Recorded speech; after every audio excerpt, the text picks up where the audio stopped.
Hello everyone and welcome to another episode on Greta, our Volvo 240.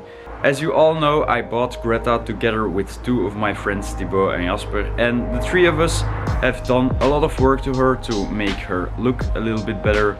We made her start for the first time and then we made her ready to undergo a technical inspection.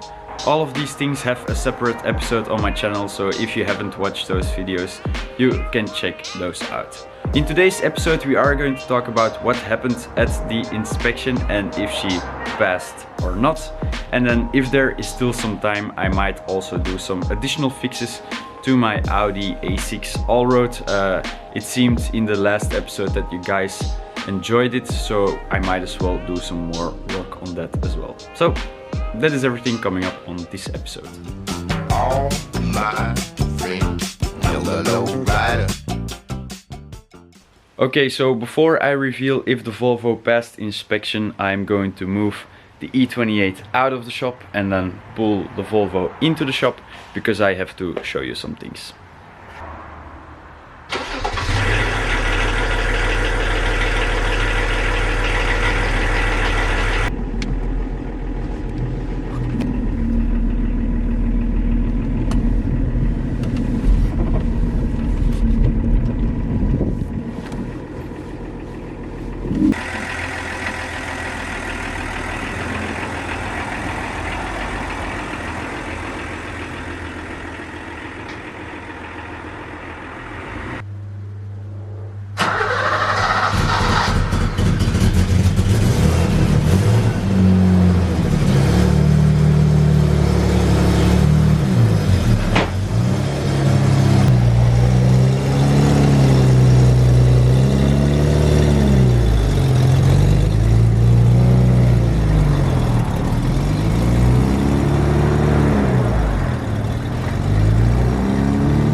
So, let's talk about the technical inspection. As some of you might know, in Belgium the technical inspection decides if your car is roadworthy or not. They check stuff like emissions, lights, your dampers, brakes, overall suspension condition and other stuff as well. So yeah, they determine if your car is allowed to be on the road, and obviously our Volvo had to undergo such an inspection. So now you're probably wondering, did she pass or not? And the answer to that question is no. And yes. The first time the car went to the inspection station, the car failed miserably. I'll try to find a picture of the red inspection paper and then we will go over everything that the car was failed for. These are all the points that made the car fail the inspection. If you want the Volvo to pass, each note on this list must be fixed. There are more remarks down below, but they are of less importance and we'll get to those later. First on our list is the state of the brakes. A brake test showed that the braking force on the rear brakes differed too much from side to side. A difference of 30% is allowed, but we surpassed that. Next, we were also failed for the state of our headlights. In the previous episode featuring the Volvo, you saw us changing our headlight mirrors because we feared that this would happen. The sad thing is that the used mirrors that we installed were also not clear enough to pass the test. We also got failed for the rust holes near the firewalls. We knew in advance that this could be a failing point, but we decided to give it a go anyway. The inspector wasn't so happy about our decision, so he decided to fail us for this. The fourth failing point is for the state of the drivetrain, more specifically the rear differential. We weren't aware of this, but apparently the diff was leaking from somewhere. The inspector couldn't really pinpoint the source of the leak, but there was simply too much oil leaking down from it to be approved. The last remark was caused by a problem in the registration papers. When the car was registered in the past, the engine power was not specified in the registration.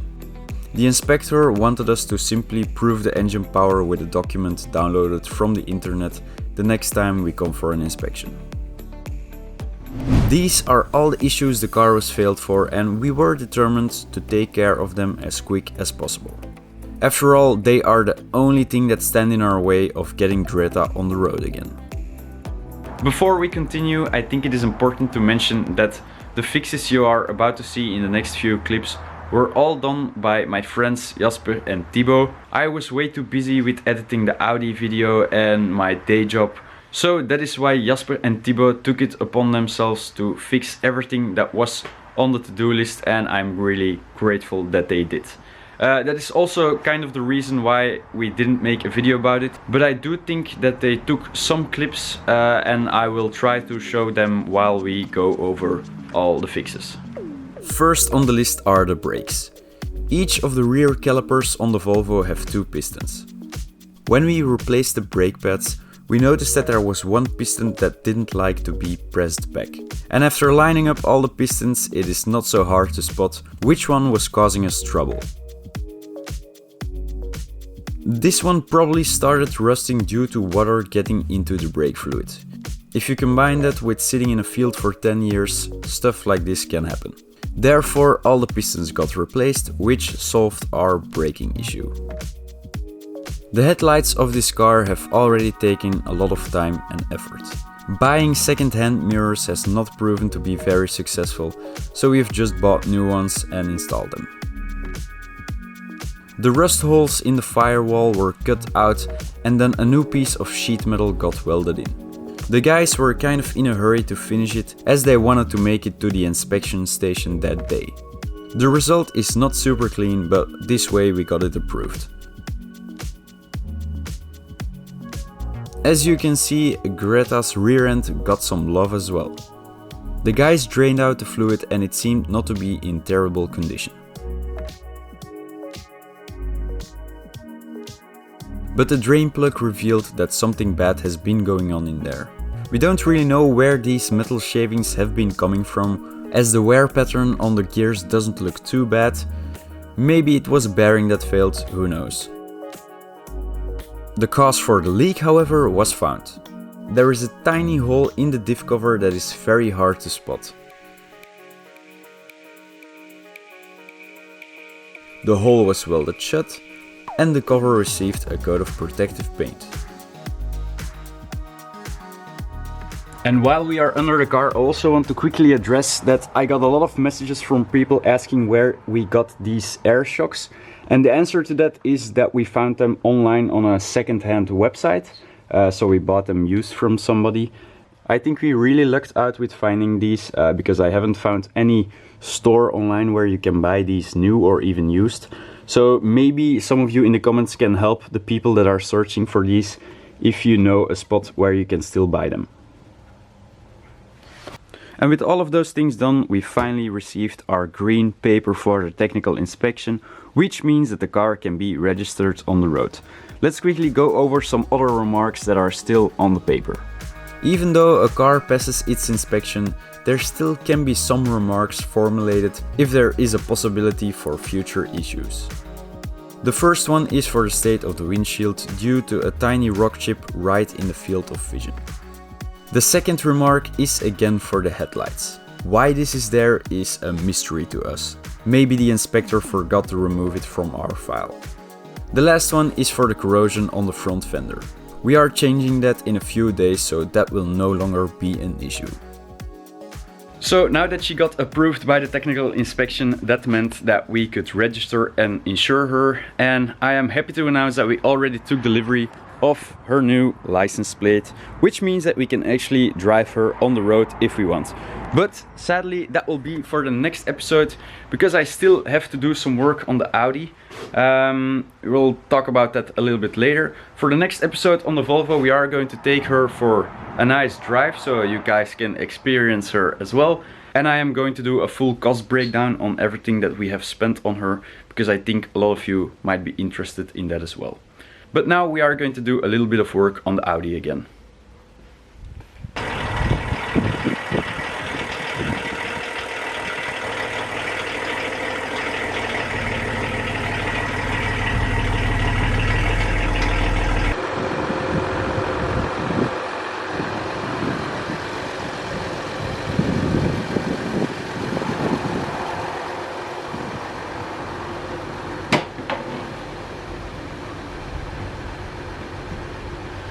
So at the end of the last episode you saw that I still had 2 warning lights remaining on my Audi. The one for the brake pads and one for the fuel gauge. I have already fixed the one for the brake pads. That turned out to be just a bad connection in one of the wear sensors from the pads. So that light is already gone, and now only the one from the fuel gauge remains. And I have driven the car around a bit so that the tank is normally empty enough. So I'm going to take out the rear seats again so that we can access the fuel pump assembly.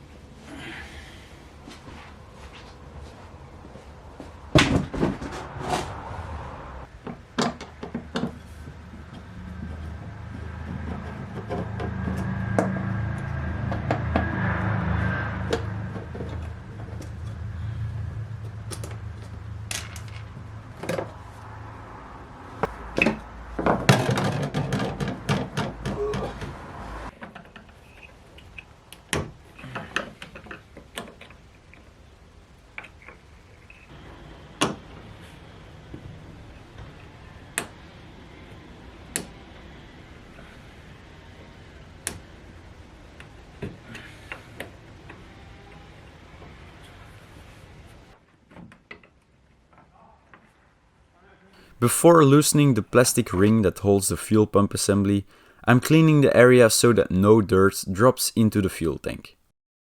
Normally a special Audi tool should be used to unscrew this plastic ring, but since I don't have one of those, I'm gently tapping it with a hammer and a screwdriver.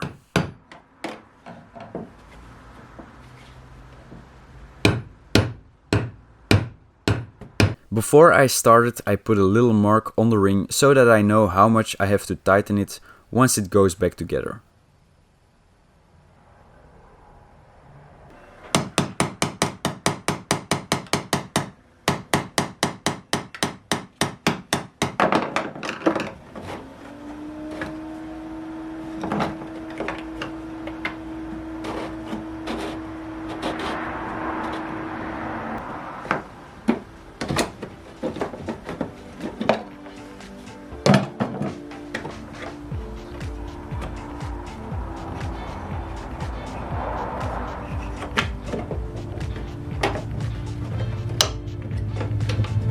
The whole system seems kind of complicated to me.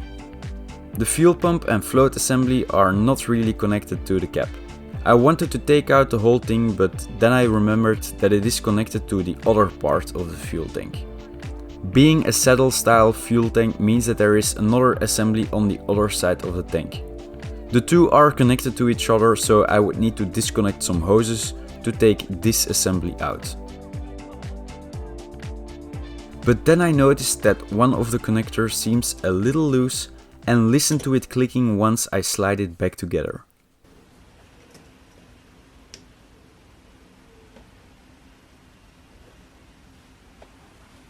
So when I was taking everything apart, I noticed that this connector wasn't fully plugged in. I could move it like 1 millimeter, so I have just plugged it in properly, and now I'm going to refit the connector and see if the fuel sender works now.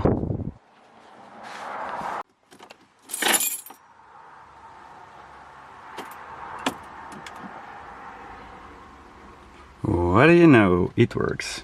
To keep the connector from separating again, I locked it down with a zip tie. Not the most professional way to fix it, but I think it will work just fine. Then I put the assembly back in the tank, but before I tighten the ring, I'm going to check if nothing has failed yet.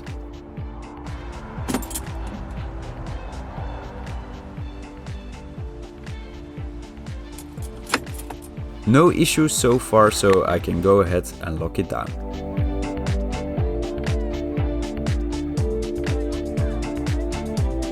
So after about 45 minutes of tapping, I have managed to line up these lines again, which means that everything should be properly tightened.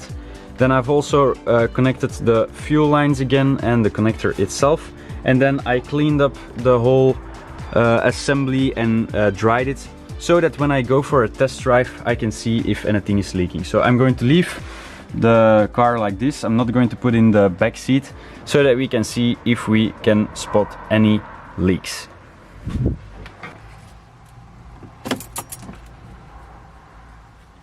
So the fuel gauge is still working after all of that, which is great.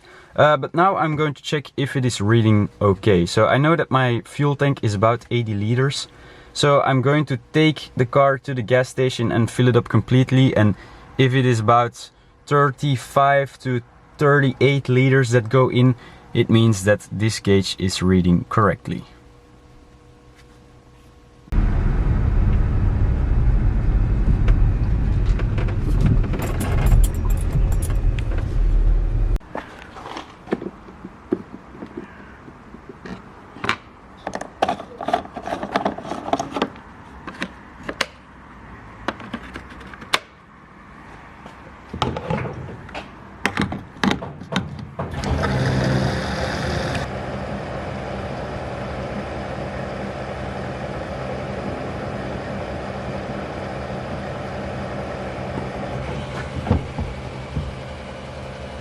No leaks yet.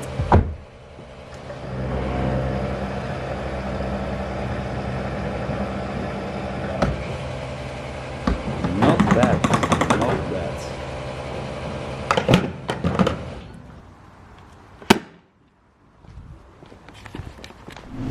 So we made it back to the shop and the cover is still as dry as can be. So I'm going to reassemble everything and then the job is done.